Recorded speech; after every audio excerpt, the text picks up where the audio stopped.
Moss is a 3D platformer with a strong emphasis on environmental puzzle solving. You are cast as a godlike reader looking down into the levels, and it kind of has a kind of real sort of doll's house feel where you're looking down into this world, and it's kind of a miniature world that you can really poke your head into and look around corners and really poke about with things.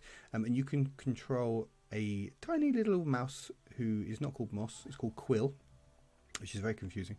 And you have to control her around the levels, over obstacles, mild sort of light combat you have to deal with, and the whole emphasis of the game is every bit of sort of platforming you have to help out, so you have to kind of reach into the world and pull the platforms into place, or bring her what she needs to be able to traverse through the different levels.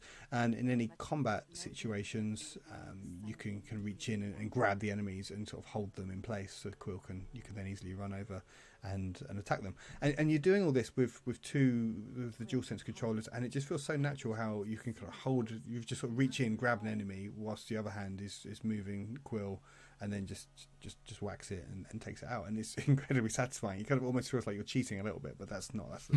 That's the game. That's the mechanic, where you can kind of it's like Quill's this tiny little mouse and kind of tiny, and you've got these kind of big enemies that are much larger than her, and you just she shouldn't be able to defend herself, but because you can just sort of reach in and just grab stuff, you just kind of feel like this kind of godlike figure that can help her out and guide her on her journey. And Quill knows you're there, and everyone else knows you're there. They can see you up in the sky. So it's a kind of great relationship you have with Moss. You have this amazing connection with her, and she's animated beautifully. The way that she kind of runs around and rolls and shimmies along walls, it's so well done. You can't imagine. It's a kind of a cliche to say this, but it's kind of Pixar level quality. Really reminds me of Ratatouille, with the way that the mouse there can kind of walk and run and does things. It's very similar to how Quill moves, and there's little bits where you can kind of reach down and high five her when you overcome a particularly tricky obstacles and stuff. And it's just so you really do feel that connection, and the narrator kind of refers to you in the stories if you're there, and you don't say anything, you can't communicate with her beyond kind of touching and moving things for her, but it really works well, and it just really looks amazing. The game, it's people say that on PSVR2 the visuals have been really cleaned up and enhanced, and it just really comes across at its best, and I can confirm it does look lovely. And in terms of the wow factor, here you kind of move from screen to screen, very quick to get through each screen, and you sort of walk out the edge of it, and then the camera kind of pans onto the next location, and you can see Quill running down from where you've just come from, and then you have to go through another bit, and then you kind of you have to sort of find the exit of the stage, and you run off stage right. And the scene changes quite frequently, and every single time it's just you spend the first 10 seconds just marveling at what you can see and looking around, almost to kind of my texture, because there's times I would miss sort of important things happening. Like you had to kind of look back to, no, Moss is doing something, Quill is doing something here that I need to pay attention to, but you're just so in awe of the surroundings and looking at them, and they tell the environments tell a beautiful story as well, with the little village the mice live in, and the journey that she goes on, and the ruins you move through, going back to the old town that you had to flee. So yeah, if you couldn't tell, I love this game. Yeah, I'm right there with you. I started it today, and I just instantly fell in love with it as well. It's so magical. Like, I'm just charmed by it right from the start. You're right about just that feeling of sticking your head into the world and looking around corners and stuff like that, and the little collectibles you can get. Like, as soon as you get to a new screen, I'm just scoping out, looking around each corner, trying to find them. You're thinking about those trophies, Ben. It didn't cross my mind. But it's almost like people that if you like really intricate Lego sets, you can sort of poke your head in and look around the Lego sets, and you see all the little details that the Lego people have hidden in the level. It's like that, because as you say, you every screen, I think nearly every screen's got a hidden scroll in it that you have to find, and they're usually hidden just out of sight as you're looking at it, you have to kind of move your head in and really inspect and look around the scene, and that just gives you such a kind of intimate feel of it, having to do that. It's just it's such a perfect game for VR. Like, I feel like that obviously I haven't played as much as you guys, but it just seems like such a clever use of VR, because you typically think of VR being a first person kind of thing, and obviously effectively you are in first person still, because you're this omnipotent being, but you're still controlling the main character as well, and it just works brilliantly and it looks stunning. Laurie, you said it reminded you of a kind of intricate Lego set. It reminded me of one of your great loves, and that is Captain Toad Treasure Tracker. A little bit, right? Because it's essentially each level is this diorama. You're guiding this little character around, and you're manipulating the world. And it's got that same level of charm, albeit looks just stunning. The bit right at the start where you come out of a little cave and there's just a couple of deer in the background. And obviously the deer are massive because you're just a tiny little mouse. Or you're controlling a tiny little mouse. You're a god. You get what I mean. And when I just sat and just watched for, it's just beautiful. Really, really gorgeous game. And it does feel like a game that Nintendo would make. And imagine if there was a Zelda game, like a Zelda VR game. I'd want it to be exactly like this. Just imagine going through the dungeons, and instead of Quill, you're controlling Link. It would be so good. And it just keep those dreams, Lottie, because you're never going to get them. Labo Zelda. Oh my god. Yeah. Yeah, and that kind of storybook feel, because the narrator, she does a really good job, and I love the fact how she puts on the voices when she's doing different characters. Yeah. And it's so, again, I keep using this word, but it's so charming, and it just does really feel like you're in the story. And obviously the whole theme of it is you are the reader. You start off in a big cathedral, and you're looking down, reading this book, and that's the kind of role that you're playing. So it makes sense that you've got this narrator narrating it all.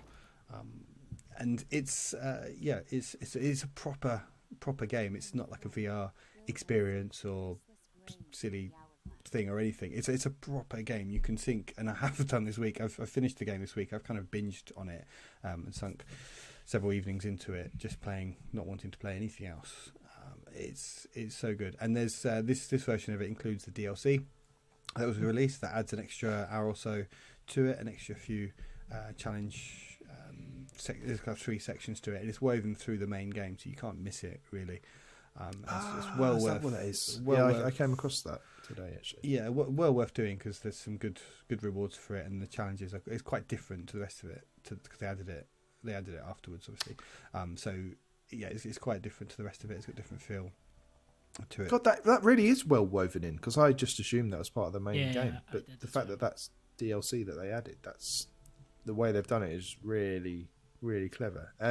Laurie, you mentioning Zelda dungeons there did make me think one thing. I don't know if I necessarily want to ding it for this, but the bit I'm at now feels very dungeony, and it almost feels like there's no end to the dungeon. Like I've been in that bit for quite a long time, and I was kind of like, I'm itching to get out into the kind of overworld again a little bit. I don't know if, without giving too much away, but it feels like you're enjoying this outdoor space and then you go into a dungeon, and at the moment that feels like it's slightly outstayed its welcome, just a tad, if I had to be critical of anything at all.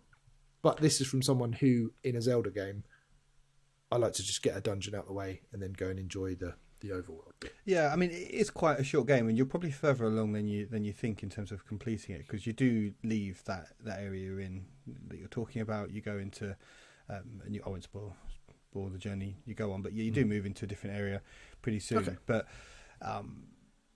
there's not a huge amount more after 2 hours, and it does feel like, and I would probably use that as a criticism, it's a very short game, and it ends very abruptly, almost. Spoilers. It must have been very frustrating if this came out and there was no book two, because I'm happy that I've got book two. I can go straight into play, and I'll probably have a break and play some other stuff too. But it's just nice to know I can go straight into book two, because this it does. You do think, oh right, okay, is that it? And I think if it felt like when the devs were making it originally, they must have got to the point they got to and thought, okay, let's just put this out as one game, and then we'll release the rest of it later. So they sell this as an individual game for £22 for book one, and book two you can buy for £22, or you can buy both of them together for a bundle price of £32.50. And I would absolutely recommend doing that in the first place, because you are not going to want to finish this game and then be like, oh, that was nice, I'll leave that now. You will want to keep playing it, I promise you, because it is excellent. Would be my only criticism of it, is that on its own it doesn't feel like a full game. You need that book two to finish the story. Well, continue the story at least. I don't know if it finishes the story or not. It definitely feels like that poster boy though for third person VR. Like, this is the one that shows you that it can work, like controlling that third person perspective. Like, some of the puzzles are really cool, like kind of thinking about it and you're watching what's going on, and sometimes you don't even realise it's a puzzle. You're like, oh right, okay, I need to get that to there, do this, do that, and it's just so nicely woven in, like everything else. It's so well thought through, so well implemented, and for all you're saying it's not a VR experience, it's a proper game. It's still a bit of an experience as well, because you're experiencing that world.